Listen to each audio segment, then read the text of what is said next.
Bom dia, gente, tudo bom? Hoje a gente vai falar um pouquinho sobre pontuação, tá? É um conteúdo que agrega conhecimento de língua portuguesa, obviamente, e com esse conhecimento a gente consegue elaborar nossos textos da melhor forma, tá? Então, para a gente começar, eu trouxe essa historinha aí, que na verdade é uma anedota que brinca muito com essa questão da pontuação. Com certeza vocês já devem ter ouvido em algum momento da vida de vocês essa historinha, tá? Então começa assim, ó. O mistério da herança. Um homem rico estava muito mal, agonizando. Dono de uma grande fortuna, não teve tempo de fazer seu testamento. Lembrou nos momentos finais que precisava fazer isso. Pediu então papel e caneta. Só que com a ansiedade em que estava para deixar tudo resolvido, acabou complicando ainda mais a situação, pois deixou um testamento sem nenhuma pontuação e escreveu assim: Deixo meus bens a minha irmã, não a meu sobrinho, jamais será paga a conta do padeiro, nada dou aos pobres. Então, como vocês estão vendo, esse texto está totalmente sem pontuação. E o homem morreu antes de pontuar o texto. A pontuação é tão importante num texto que, dependendo da forma como você usa os sinais de pontuação, você muda completamente o sentido daquilo que você está dizendo. E essa historinha aí, que na verdade uma grande brincadeira, é um exemplo disso, é um exemplo muito fiel disso, tá? Eu vou mostrar para vocês agora as várias maneiras que nós tínhamos de pontuar esse texto a critério daqueles a quem isso interessava mais, tá? Então vamos lá. Então, de acordo com a vontade daquele que vai pontuar o texto, essa pontuação vai ser feita de uma determinada maneira. Então, por exemplo, se o sobrinho fizesse a pontuação do texto deixado lá pelo senhor, tá? Deixo meus bens à minha irmã? Não, a meu sobrinho. Jamais será paga a conta do alfaiate, nada dou aos pobres. Se a irmã tivesse pontuado por sua vez, com certeza ela pontuaria assim: Deixo meus bens à minha irmã, não a meu sobrinho. Jamais será paga a conta do alfaiate, nada dou aos pobres. Se o alfaiate, por sua vez, decidisse pontuar esse texto, ele com certeza faria assim: Deixo meus bens à minha irmã? Não. A meu sobrinho? Jamais. Será paga a conta do alfaiate, nada dou aos pobres. E se, por sua vez, um pobre, tivesse feito a pontuação desse texto, ou fosse fazer a pontuação desse texto, ele faria assim, se ele fosse esperto. Deixo meus bens à minha irmã? Não. A meu sobrinho? Jamais. Será paga a conta do alfaiate? Nada. Dou aos pobres. Então, como vocês estão vendo, essa é um pequeno exemplo de como o sinal de pontuação é muito importante no nosso texto. Numa dissertação argumentativa, por exemplo, a pontuação ela pode ajudar você a elaborar bem um argumento ou atrapalhar. Então, é por isso que é importante que a gente saiba bem pontuar os nossos textos. E aí a gente começa do básico, falando um pouquinho sobre os pontos, né? Para que eles servem. Então, a gente tem o ponto de interrogação, que obviamente serve para fazer perguntas, expressar sentimentos, surpresas. Claro que o ponto de interrogação, numa dissertação argumentativa, ele vai ser usado apenas naquelas perguntas retóricas, né? Com modalizadores que servem para, de certa maneira, mostrar, marcar o seu ponto de vista. Dificilmente numa dissertação a gente vai usar, aliás, dificilmente não, nós não usaremos para expressar sentimentos, né? O ponto final, que a gente usa bastante, sobretudo para fechar os períodos, aqueles períodos assertivos, aqueles tópicos frasais maravilhosos que vocês sabem compor, não é? Então, o ponto final indica o fim de uma frase. A gente tem também o ponto de exclamação, que é usado para expressar os sentimentos, né? Reclamação, surpresa, dor, felicidade. A gente usa também para pontuar as interjeições. Ai! Exclamação, né? Você está querendo deixar claro aí que você sentiu dor, você deu uma topada, sei lá. Então, qualquer interjeição ou locução intergentiva, você faz uso do ponto de exclamação. Após os vocativos, você também usa ponto de exclamação se você quiser evidenciar um chamado mais comovido. Maria, vem cá! Se você colocar um ponto de exclamação, você está enfatizando esse seu sentimento ao fazer esse chamado, tá certo? A gente tem também as reticências. Elas são usadas muito para cortar textos, né? Então, você quer fazer uma citação na qual você quer fazer uso de uma primeira parte de um trecho e da última parte de um trecho de um texto.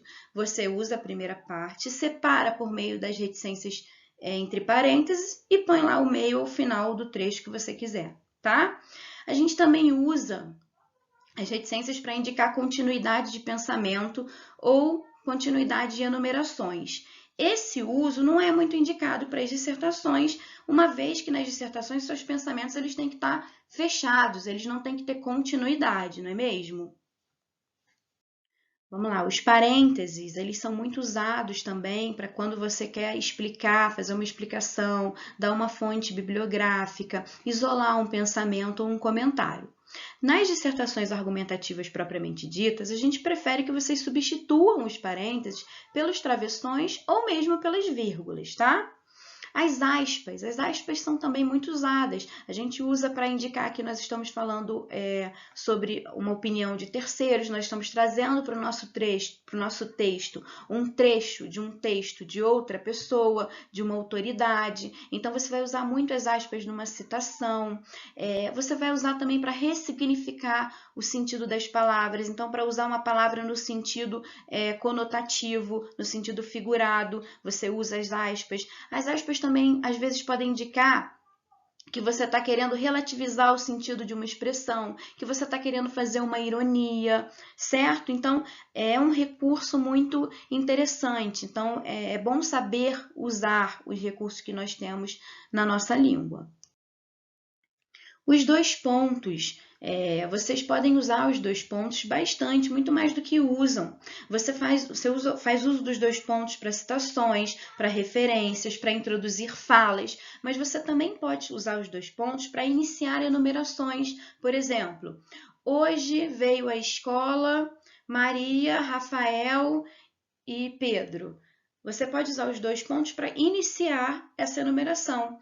Hoje veio à escola, dois pontos, Maria, Rafael e Pedro, certo? Então, é um ponto que você pode usar mais, sim. Ele tem bastante uso nos nossos textos, tá? Ele também aparece antes das orações apositivas, né? Vocês estão lembrados daquelas orações que vocês amam classificar porque acham que são super fáceis por conta dos dois pontos, enfim. Você pode fazer invocações com os dois pontos e assim por diante, tá? Os travessões. Você usa os travessões na dissertação argumentativa muito para substituir os parênteses, né? Para você fazer um aposto, para você fazer um comentário, para separar orações intercaladas, expressar um comentário ou opinião sobre alguma coisa, deixar alguma palavra ou expressão em evidência. Então, os travessões, eles têm uma usabilidade bem significativa, tá? Vamos falar agora um pouquinho sobre o ponto e vírgula, tá? É um sinal de pontuação que a gente pode usar muito mais do que a gente usa. É um recurso bastante interessante para os nossos textos, sobretudo para evitar um uso excessivo de vírgulas, tá? Então, vamos ver para que e em que situações a gente pode usar o ponto e vírgula. Eu coloquei exemplos aí para que nós façamos essa visualização de maneira mais fácil, né? A gente lendo no texto, fica muito mais fácil da gente entender o exemplo. Então, assim, a gente pode usar o ponto e vírgula para separar orações coordenadas que não estejam unidas por conjunção, mas que guardem, claro, uma relação de sentido entre si. Então, por exemplo, o rio está poluído, os peixes estão mortos. Eu não usei o conectivo, né? Poderia ser aí o e, e eu usei no lugar dele o ponto e vírgula. Perfeito. A gente pode também usar para separar orações coordenadas quando pelo menos uma delas já tem um elemento separado por vírgula. Então, a gente lança a mão do ponto e vírgula para evitar essa poluição com tanta vírgula, tá? Por exemplo, o resultado foi o seguinte: 5 alunos votaram a favor do acordo, ponto e vírgula, 10, contra, tá? Quero evidenciar também que essa vírgula aí está sendo usada para a gente evitar a repetição do verbo, tá fazendo uma elipse, tá? Então, por exemplo, o resultado foi o seguinte: 5 alunos votaram a favor do acordo, 10 votaram contra. Para que eu não precise desse votaram, eu usei aí essa vírgula. E para que não ficasse tão poluído, eu usei antes o ponto e vírgula, ok? A gente também usa o ponto e vírgula para separar itens de uma enumeração. Além da vírgula, o ponto e vírgula também pode ser usado nessa situação, tá? Então, vamos ver ali, ó. No parque, as crianças encontram brinquedos, ponto e vírgula, balões, ponto e vírgula, pipoca, tá? A gente também usa o ponto e vírgula para alongar a pausa das conjunções adversativas, mas, contudo, porém, todavia e etc, tá? Então, a gente substitui a vírgula e põe o ponto e vírgula para dar uma ênfase a essa situação adversativa aí, tá? Aumentando a pausa, de certa maneira, você atribui ênfase ao que você quer dizer.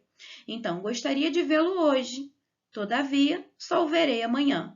Viram? Perceberam como esse ponto e vírgula aí agrega esse valor de maior pausa e também agrega um maior valor, aumenta, potencializa o valor da adversativa, tá bom?